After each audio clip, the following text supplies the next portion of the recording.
Hi, നമസ്തേ, welcome to Trivandrum junction vlog. ഞാൻ ദീപ. നമ്മൾ കണ്ടിട്ട് ഒരുപാട് നാളായല്ലേ? വേറൊന്നുമല്ല, കുടുംബത്തിൽ ഒരു വലിയൊരു വിഷമം സംഭവിച്ചു. അതുകൊണ്ടാണ് വീഡിയോ ഇടാൻ കുറച്ച് ലേഗായി പോയത്. കടലിൻ്റെയും കാറ്റിൻ്റെയും ശബ്ദം കാരണം എനിക്ക് ഈ വീഡിയോയുടെ ഒറിജിനൽ വോയിസ് കൊടുക്കാൻ പറ്റാത്തത് കൊണ്ടാണ് ഞാൻ ഒരു വോയിസ് ഓവർ കൊടുക്കുന്നത് കേട്ടോ.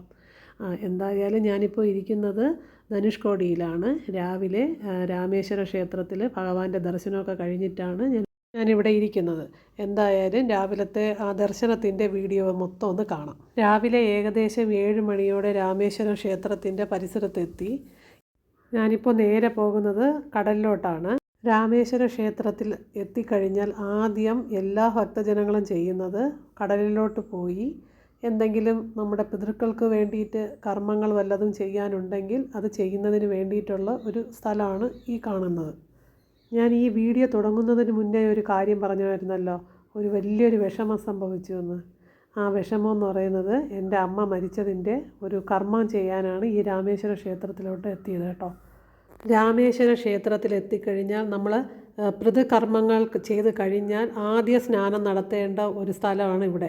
ഈ സ്ഥലത്തിനെ പറയുന്നത് അഗ്നിതീർത്ഥം എന്നാണ് പറയുന്നത്. അപ്പോൾ അഗ്നിതീർത്ഥത്തിൽ നിന്നും സ്നാനം കഴിഞ്ഞ് നേരെ ക്ഷേത്ര ദർശനം നടത്തണം. ഇവിടെ നിന്ന് ഈറനോടെയാണ് ക്ഷേത്ര ദർശനം നടത്തേണ്ടത്. അപ്പോൾ അതിനകത്ത് കയറുമ്പോൾ 22 കിണറുകളുണ്ടാവും.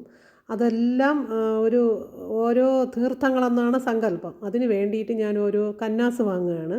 ആ കന്നാസിനകത്ത് നമുക്ക് തലയിൽ ബക്കറ്റ് കണക്കിനായിട്ട് വെള്ളം ഒഴിച്ചു തരുമ്പോൾ അതിൽ നിന്ന് കുറച്ച് നമുക്ക് ആ വെള്ളം കന്നാസിലോട്ട് ഒഴിച്ചു തരും. അങ്ങനെ കിണറുള്ള ഭാഗത്തേക്ക് ലക്ഷ്യമാക്കി നമ്മൾ നടക്കുകയാണ് കേട്ടോ. അപ്പോൾ അവിടെ ചെല്ലുമ്പോൾ വലിയൊരു കവാടമുണ്ട്. ആ കവാടത്തിൽ കൂടെയാണ് കയറേണ്ടത്.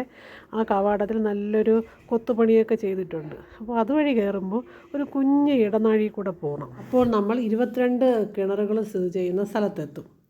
ഓരോ സ്ഥലത്തു നിന്നും ഈ കിണറ്റിലെ വെള്ളം തലയിലേക്ക് ഒഴിക്കുമ്പോൾ നമുക്ക് ലഭിക്കുന്നത് ജ്ഞാനം, സർവൈശ്വര്യം, പാപമോചനം, സമ്പൽ സമൃദ്ധി, തേജസ്, ഐശ്വര്യം, മോക്ഷം ഇതെല്ലാം ലഭിക്കും എന്നുള്ളൊരു വിശ്വാസം കൂടെ ഉണ്ട്. 22 കിണറ്റിൽ നിന്നും നമ്മൾ സ്നാനം ചെയ്താലും ഇതിൽ ഏറ്റവും വളരെ പുണ്യമായിട്ടുള്ള ഒരു തീർത്ഥം എന്ന് പറയുന്നത് കോടി തീർത്ഥമാണ്. അത് ഭയങ്കര പുണ്യം നിറഞ്ഞതെന്നാണ് പറയപ്പെടുന്നത്. അതായത് ശ്രീകൃഷ്ണ ഭഗവാൻ സ്വന്തം മാമനെ, അതായത് കംസനെ വധിച്ച പാപം മാറുന്നതിന് വേണ്ടി ഇവിടെ നിന്ന് ഭഗവാൻ സ്നാനം ചെയ്തു എന്നുള്ളൊരു കഥയും കൂടെ ഉണ്ട്. ഇവിടുത്തെ കിണറ്റിൽ നിന്നുള്ള സ്നാനമൊക്കെ കഴിഞ്ഞ് പുറത്തിറങ്ങി നമ്മൾ ഡ്രസ്സൊക്കെ മാറ്റിയിട്ട് നേരെ ക്ഷേത്ര ദർശനത്തിനാണ് പോയത്. ഇനി ഇവിടുത്തെ ക്ഷേത്രത്തിൻ്റെ ഐതിഹ്യത്തെക്കുറിച്ച് പറയാം. ഇവിടുത്തെ ശിവലിംഗ പ്രതിഷ്ഠ നടത്തിയത് ശ്രീരാമനാണ്. അത് എങ്ങനെയാണെന്ന് വെച്ചാൽ, രാവണനോട് യുദ്ധം ചെയ്ത് സീതാദേവിയെ മോചിപ്പിച്ച് കൊണ്ടുവന്നതിന് ശേഷം രാവണനെയും കൂട്ടുകാരെയും വധിച്ച പാപത്തിന് വേണ്ടി പരിഹാരമായി ശ്രീരാമനോട് ശിവലിംഗ പ്രതിഷ്ഠ നടത്തി പൂജ ചെയ്യുവാൻ മഹർഷിമാർ ഉപദേശിച്ചു. അപ്രകാരം പൂജ ചെയ്യണമെങ്കിൽ ശിവലിംഗ പ്രതിഷ്ഠ വേണമായിരുന്നു. ശ്രീരാമസ്വാമി ഹനുമാൻ സ്വാമിയോട് അരുൾ ചെയ്തു, പ്രതിഷ്ഠയ്ക്ക് ഉചിതമായ ശിവലിംഗം ശിവലോകത്ത് നിന്ന് അല്ലെങ്കിൽ കൈലാസത്തിൽ നിന്നും കൊണ്ടുവരാൻ അഭ്യർത്ഥിച്ചു. ഇപ്രകാരം ഹനുമാൻ സ്വാമി ശിവലോകത്ത് പോവുകയും ചെയ്തു. മുഹൂർത്ത സമയം കഴിയാറായിട്ടും ഹനുമാൻ സ്വാമിയെ കാണാത്തത് കൊണ്ട് സീതാദേവി കടൽ തീരത്തെ മണ്ണുകൊണ്ട് ഒരു ശിവലിംഗ രൂപമുണ്ടാക്കി. ശ്രീരാമൻ ആ ശിവലിംഗത്തെ പ്രതിഷ്ഠിപ്പിച്ച് പൂജകൾ ചെയ്തു. അപ്പോഴേക്കും ഹനുമാൻ സ്വാമി ഈ കാഴ്ച കണ്ടുവരികയായിരുന്നു. വളരെ വിഷമത്തോടെ നിന്ന ഹനുമാൻ സ്വാമിയുടെ കയ്യിൽ നിന്നും ശിവലിംഗം മറ്റൊരു സ്ഥലത്തേക്ക് പ്രതിഷ്ഠിപ്പിച്ചതിന് ശേഷം ഭഗവാൻ അരുൾ ചെയ്തു, ഹനുമാൻ കൊണ്ടുവന്ന ശിവലിംഗത്തിനെയാകും ഭക്തർ ആദ്യം വണങ്ങുകയും ഈ ലിംഗത്തിനെ വിശ്വനാഥ ലിംഗമെന്ന് പേരറിയപ്പെടുകയും ചെയ്തു. സീതാദേവി പ്രതിഷ്ഠിപ്പിച്ച ശിവലിംഗത്തിനെ രാമനാഥ ലിംഗമെന്നാണ് അറിയപ്പെടുന്നത്. ഭാരതത്തിലെ 4 പുണ്യക്ഷേത്രങ്ങളിൽ ഒന്നാണ് രാമേശ്വരം. മറ്റ് 3 ക്ഷേത്രവും സ്ഥിതി ചെയ്യുന്നത് ഉത്തരേന്ത്യയിലാണ്.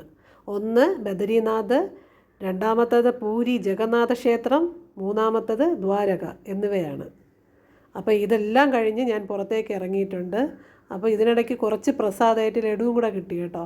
അതൊക്കെ വാങ്ങി സന്തോഷത്തോടെയാണ് ഞാൻ പുറത്തിറങ്ങിയത്.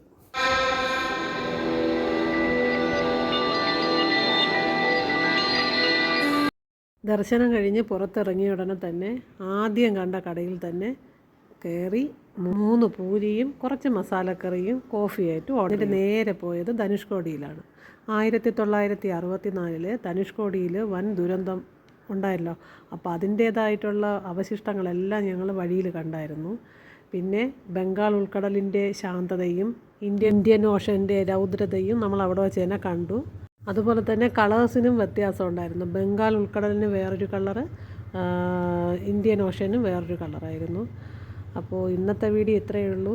എൻ്റെ വീഡിയോ ഇഷ്ടമാണെങ്കിൽ എല്ലാവരും ലൈക്ക് ചെയ്യുക, ഷെയർ ചെയ്യുക, എന്നെ സപ്പോർട്ട് ചെയ്യുക. അപ്പോൾ ഇന്നത്തെ വീഡിയോ ഇത്രയേ ഉള്ളൂ. ബായ്.